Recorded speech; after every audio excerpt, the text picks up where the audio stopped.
Awesome. We are live. Welcome to today's live stream or tonight, wherever you are in the world.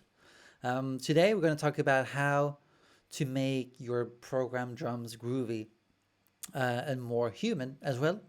So it's a really fun topic. I love talking about this and because I program a lot of my own drums for my own music. Maybe you do the same. If you're watching this stream now live, feel free to leave comments throughout the stream. And if you cannot hear me, you can let me know that too. But that should all be working fine.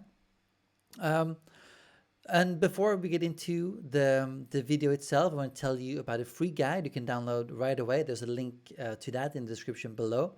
It's called Three Tested Ways to Increase Your Client Base. And I made this guide for home studio owners who want to increase their client base.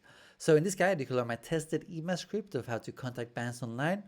You can also learn how to get clients offline, so to speak, and how to get clients coming back for more work. So this is a free guide.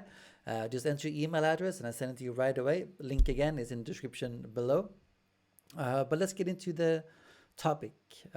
So programming drums and programming drums to make them sound more groovy and human is a vital part so you don't sound like a machine when you program your drums. No one likes that. Um, so let me show you the song. Let's just dig into the song right away. This is a song I made some time ago. Instrumental, rock, progressive song ish. Let me just play you a few seconds of this song and then we delve into the drums and how I program my drums and stuff like that. So here we go. Whoa, I don't want to solo that. Here we go again.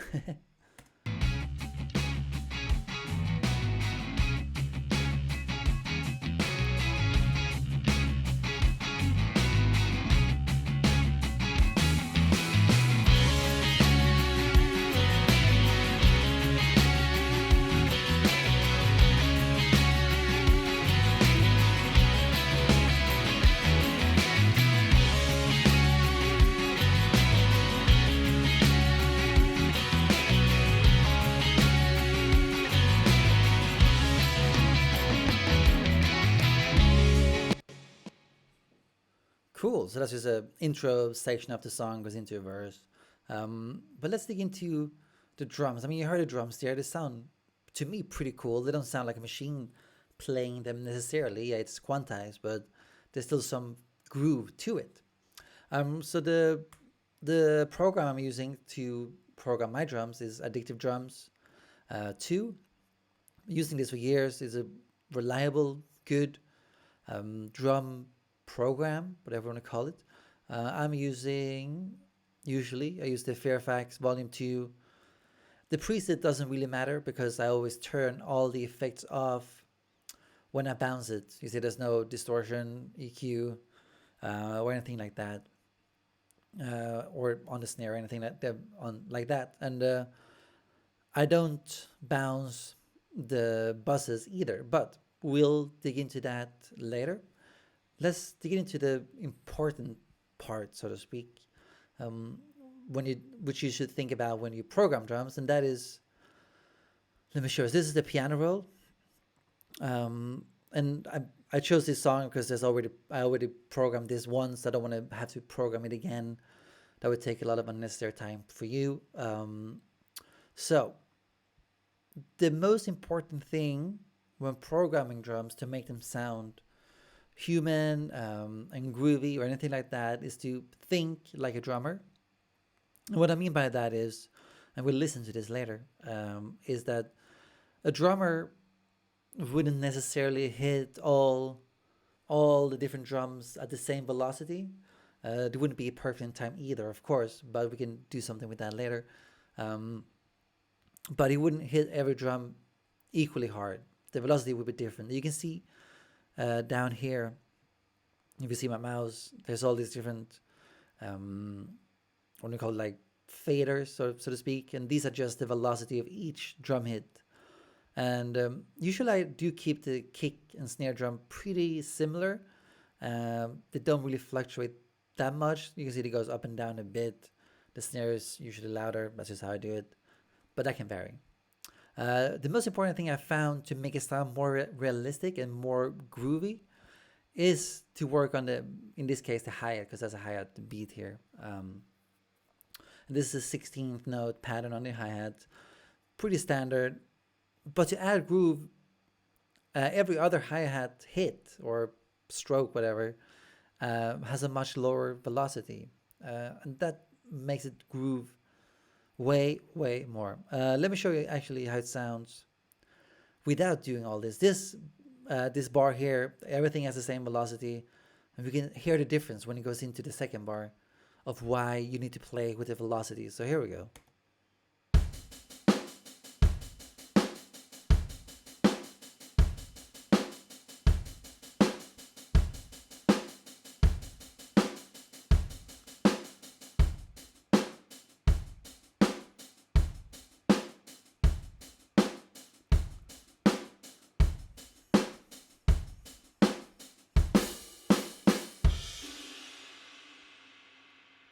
I guess you can, or I hope you can hear the difference in just how it grooves a lot more in the second part here when I play with the velocity of the drum. When I play the first bar, it sounds like a machine, right? Like the hi-hat. Let's do the hi-hat. It's like this. I hope you can see that in the camera. No good drummer would play like that, in my opinion. There would be a feeling to it. It would be like he would be dancing with his drum groove, like this.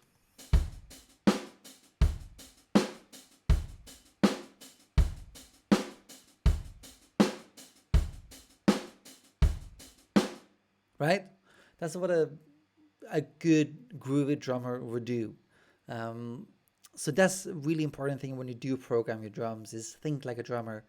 Uh, Play with the velocity of the drum kit, so to speak. And the same goes. I'm gonna play some of the verse drums.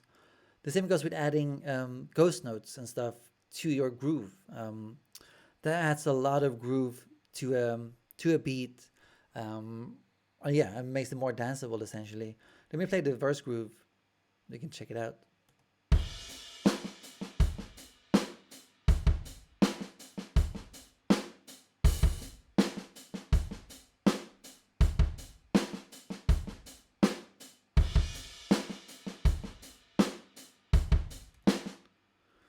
Right? Without those ghost notes, it would be pretty boring. Actually, I don't know what to do with the hi-hat here. Did I play around with it? Not so much. I was really lazy with this hi-hat, to be honest. I could have played more with the velocity of the hi-hat in the verse, actually, to create a variance in the velocity, just to make it groove a lot more. Um, but that's the first thing about making your drums groove a lot more, make it feel more human. The velocity is really important. Ghost notes can take you far. If you don't know what ghost notes is or are, um, on a snare drum, for example, rather than playing really hard, is playing really soft, like a ghost, I guess. I don't know where ghost comes from, to be honest, but that's a ghost note. If you just pay attention to the snare, you can hear there's a loud snare hit, followed by 3 quiet snare hits and a loud snare hit. That's the ghost notes in between, so to speak. Let's check it out.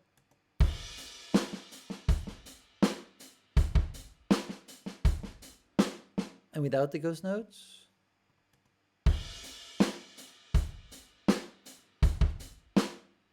I mean, it still works, but it's more fun with the ghost notes, right? Again.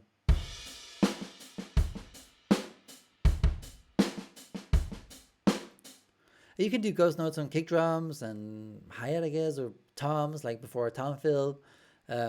Anywhere you like, to be honest. That's the programming aspect of it.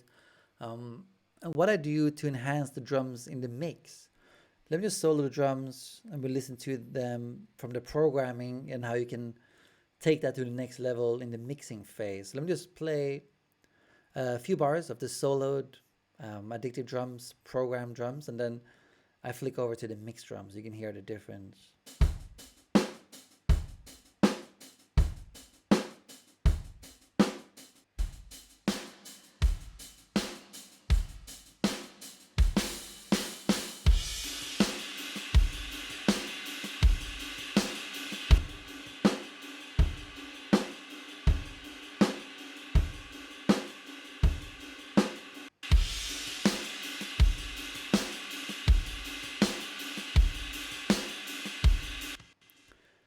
Yeah, that's how where you can take your drums essentially. And the way I export my drums to make them sound like that in the mixing phase is that I export here in Addictive Drums. I solo each drum.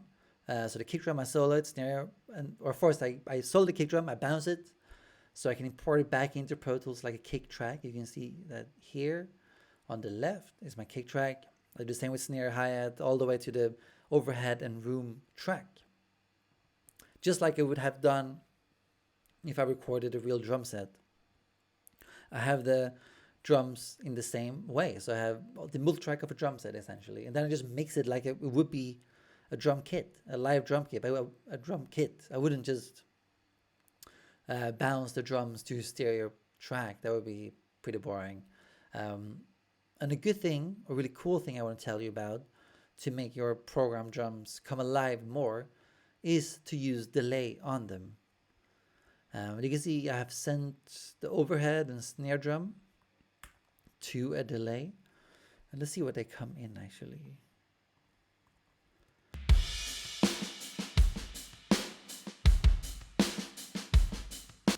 So you can hear the delay coming in on the snare drum, hopefully. And that's just an 8-note delay using Slate's delay plugin. Oh, it's a dotted delay actually. That can be really cool to use as well, because that adds groove to a snare drum. It's almost like adding more ghost notes actually, which again helps with the groove and the feel of the drum beat. Let me just play it without delay and then with delay again. Let's check it out. Sorry, here we go. Gotta mute it here.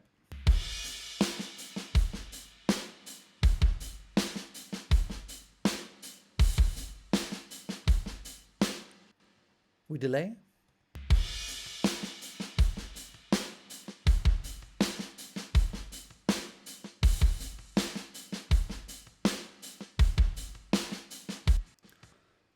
I hope you can hear that.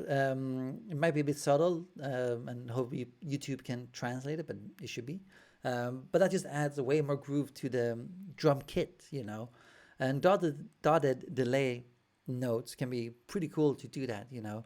Sometimes straight works fine as well. Triplet don't really work that well for some reason all the time. You have to experiment, but dotted delay notes usually tend to work pretty well. So those are my tricks for adding groove, making your program drums sound more human rather than just a machine. So again, recap, velocity is super important. When you program the drums, think like a drummer, add ghost notes, and all that sort of things. And when it comes to mixing, export, if whatever program you're using, is export each drum separately so you get a multi-track of the drums. And delay is your friend. They can really add groove to your kit and the whole feel of the drums. So it's super easy tips actually, and I encourage you to check it out if you're struggling with this. I think it can really help you. And feel free to let me know in the comments if you have any questions about this, or feel free to share your own techniques as well, what you'd like to do. But that's it for this video. I hope you enjoyed it. And before you leave, don't forget to check out the free guide, 3 tested ways to increase your client base. Link is in the description below. I made this guide for home studio owners who want to increase their client base. You can learn my tested email script of how to contact bands online, how to get more clients offline, so to speak, and how to get clients coming back for more. It's free. Check it out below. And that's it for this week. I'll see you guys soon.